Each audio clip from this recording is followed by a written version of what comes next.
Is AI changing the game for creative agencies? I'm here to find that out with Chanuka from Publicis. Welcome to our podcast. Hi, thank you for having me. Lovely to have you. This must be something that everyone asks you, so apologies in advance. But we've been with AI for quite a while now, and you being in, creativity, from inception to production to implementation, how have you seen AI being adopted, first and foremost? I think people are adapting to AI fast enough.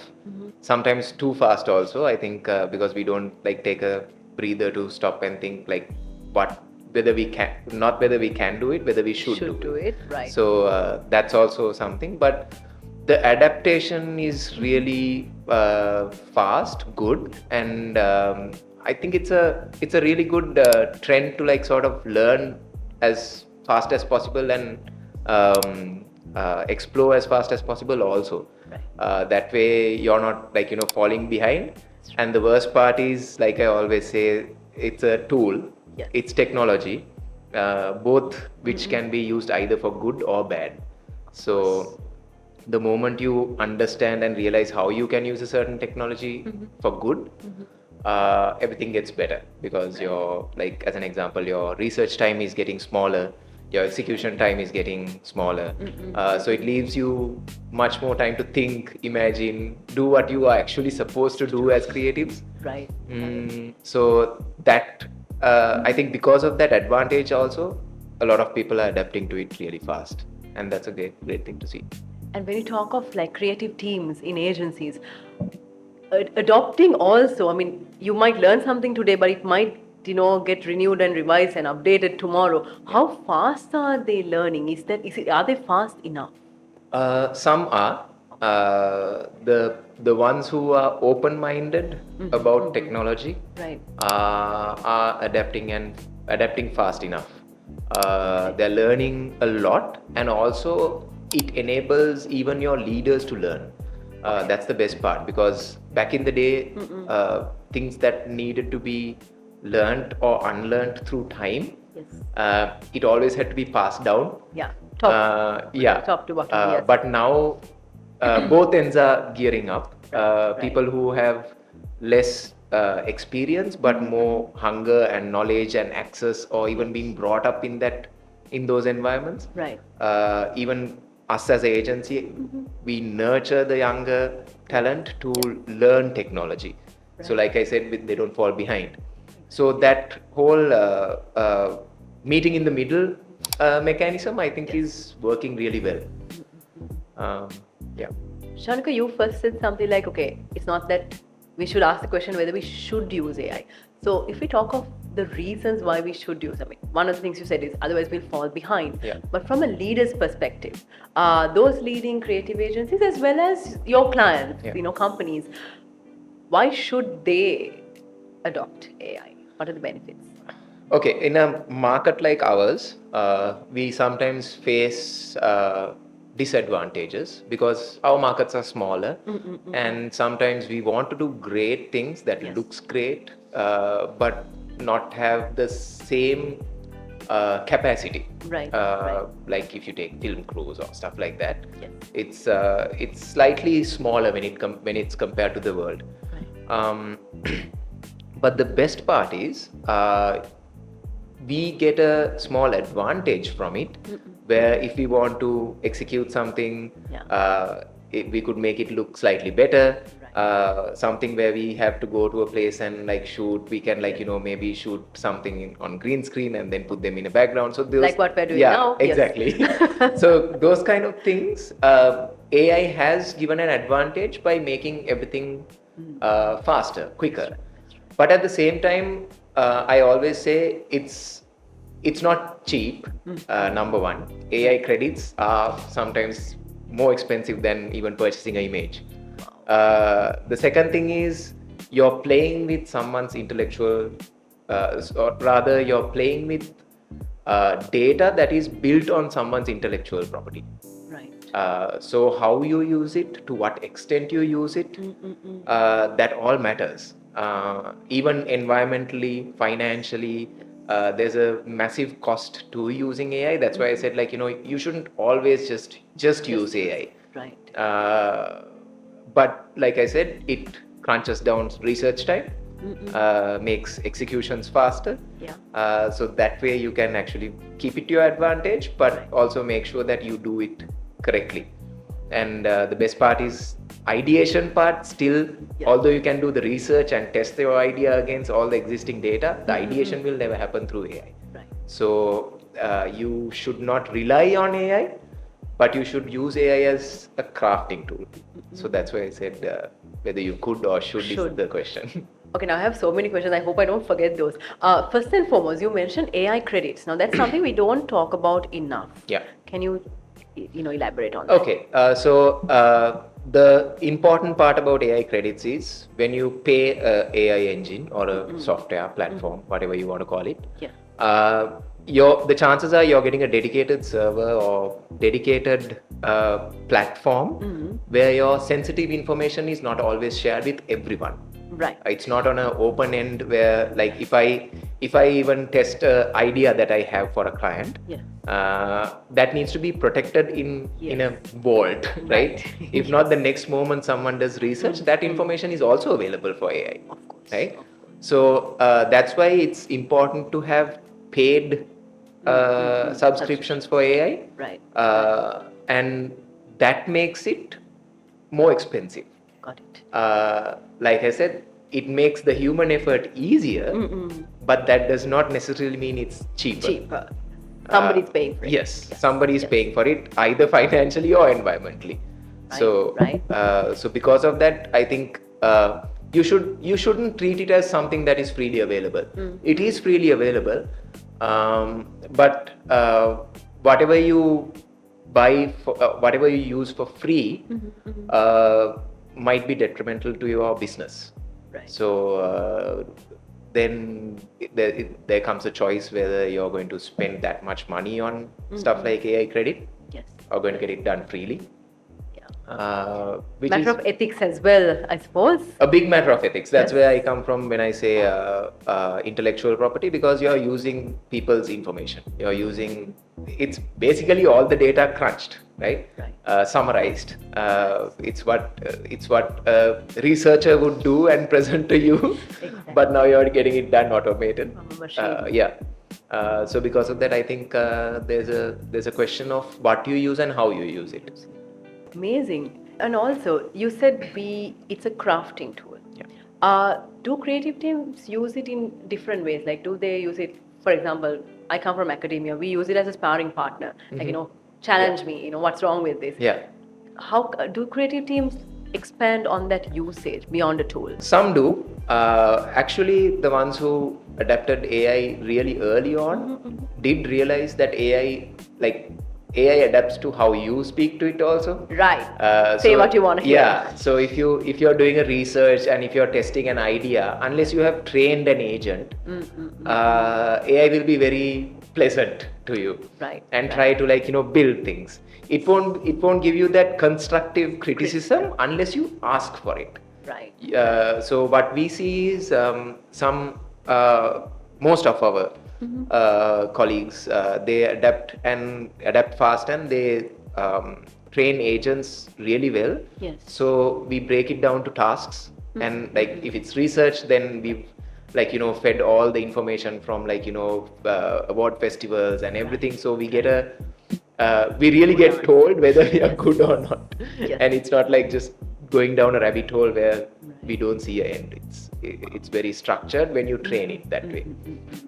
So I think it's being real use, and you have to train people to train AI. Yeah, for sure. Because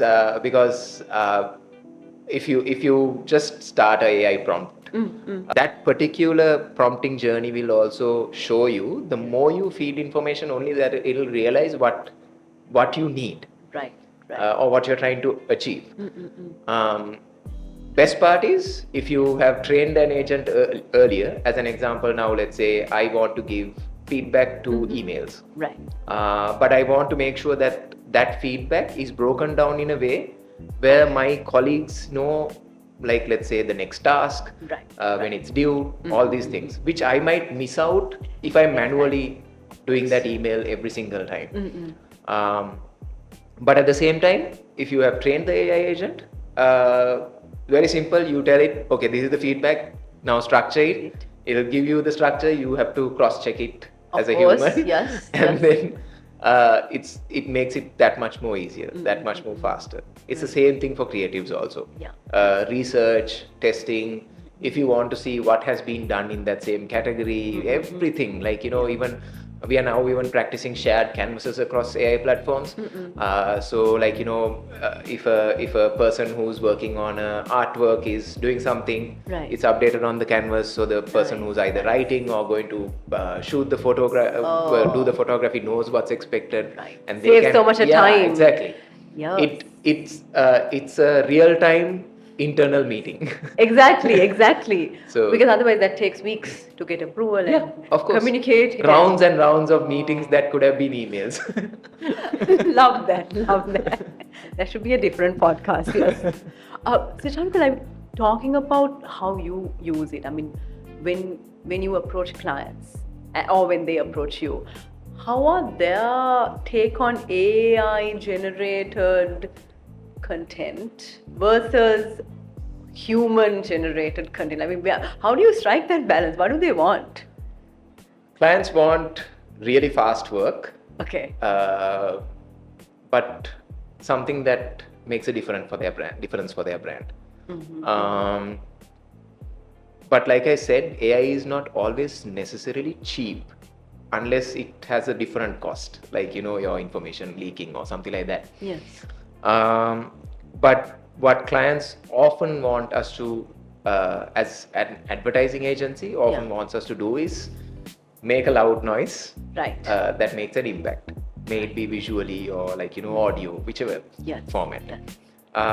So we see clients knowing what they want as an end result Got it. Okay. out of AI. Right. Because they are also exposed to the world. They are also exposed to like what's happening around the world, what they see on-demand TV, stuff like that. Or if you're watching World Cup now, like you'll see some ads, some marketing gimmick that is being done internationally, things like that. So clients are now having a somewhat clearer picture of what they want, but getting there is not as easy as seen, because Right. because the trick is, like I said, you have to have proper trained agents, you have to have proper subscriptions, you have to have like the whole works ready for you to deliver that to the client Yes. in time. That is a process. Like I said, it's gotten faster and easier. Yeah. But still. But that's faster and easier because we have invested time in it. So that's the balance that I think we need to find. Other than that, execution, everything is. I think AI has given an advantage. For sure. It's the processes that we need to sort of be mindful and balance it out, so it doesn't create what do you call it, an unnecessary trend, I would say. Right. And a dependency. Exactly, a Right. dependency. Yeah. You don't want your thinking and everything to be based on AI because it's past information that you're using. You're not like churning out something new. Nice point. I mean, we've talked. I've tried to cover as much, but then I think I'm down to my last question, and you kind of paved the way to it. The thinking part, the generation part, Yeah. the human element. This is an unfair question, so you can opt to not answer it. But do you see creativity in humans increasing or not? Because of AI? Yes. I would like to believe that it's increasing because again, I go back to the fact that it's technology. Yes. And we've known since like we went to school, technology is making human effort easier. But as everything, technology can be used for good and bad. Right. I personally think AI is helping creatives by making processes faster, so it leaves us that much more time for thinking. Right. Because back, like if you go 5 years back, there was a tension about like whether I could do this within the given time, Right now, I'm not saying everything's sorted for it. Right. But right now, at least I'm that much more confident that if I spend a bit more time thinking, I can still get it done. But that ideation part where I would like to spend a lot of time in, AI sort of frees up that time for me. This might make me sound like I'm some this might make me sound like I'm AI. that's A natural AI. Yeah. Okay, but that's not the case. The case is like like whatever technology that we use for our good, which is studying or whatever it is, it makes your effort easier, and that leaves, especially for creatives, a lot more time to think. More time to think. More time to think, and let's hope we see that increasing, and we are really excited to see what AI is going to do to revolutionize this field even more than it already has. Yeah, for sure. I think we were discussing before also. We've Off seen the record, yes. Yeah, off the record. We've seen some great campaigns coming from around the world with the use of AI. We've seen content creators making some breathtaking visuals using AI. At the same time, we've seen technology for daily stuff, Yes. medical. I saw an African country did a conjoined twins operation with the help of AI just like a month ago. So these kind of things are Gonna change the great. world. Yeah, Yes, it's going to my change God. the world. Exactly, it's already changing the world. So I think it's something exciting, but With a little bit of caution. yeah. Because you still have AI being used Yeah. to target drones. Exactly. Right. The bad stuff also. The bad stuff as well. The best example I give is if you have a really great car, Yeah. you can decide to be a really big censor out these words Yes. on the road. Yes. Or you can really enjoy your car and go places, look good, all that. So It's all in the intent. yeah, the intent. Thank you very much, Chanuka. Lovely chatting with you. Lovely having this conversation. And that's a wrap with Chanuka. Thank you very much for joining us. Until next time, take care. Stay tuned for more chat on LMD Podcast.